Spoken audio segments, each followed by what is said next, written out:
Why do the heathen rage? Or as another translation puts it, why are the Gentile nations in an uproar?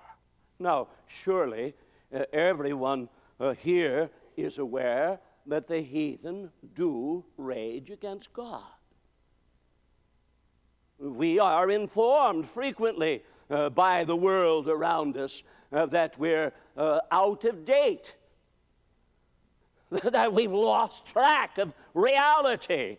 We're going around pretending there is a great and an awesome God to be feared, and the world says to us, that is sheer nonsense. God is a figment of your own imagination. There is nothing to be concerned with in terms of a great and eternal God. It's all in your imagination. Why do the heathen rage? Why are they so sure that there is no God to be concerned with? Why do they imagine, we are asked in verse 1, a vain thing? And surely the world around us does imagine a vain thing.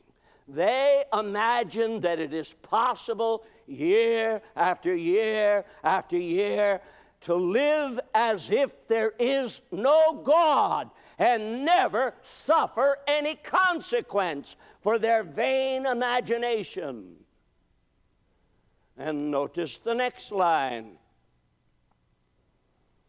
The kings of the earth take their stand.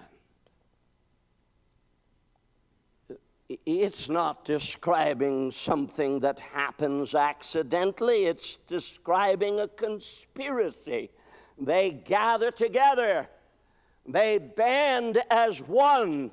They set themselves against God. There is a determined conspiracy in the world to stamp out Christ and Christianity. And we're all aware of that. We're faced with that kind of a world. The rulers gather together against the Lord and against his anointed. Our officials have demonstrated their contempt for God and for God's rule and authority. Look at verse 3.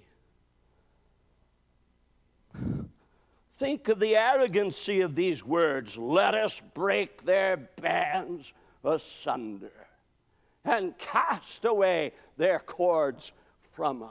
Why, many of us are old enough to have lived through all that has happened in terms of casting off the yoke, tearing off the cords.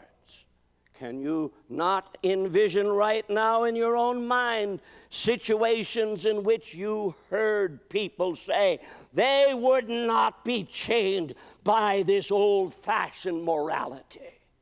They would not allow any such thing as 10 commandments to dictate their behavior. They were free men, free to do whatever they pleased. And nobody has any right to interfere or to lay laws upon me, they say.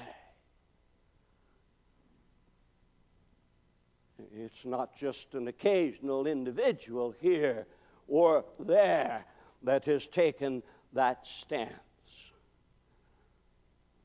But the world has conspired to overthrow the yoke of God and to release itself from any bondage to his moral law.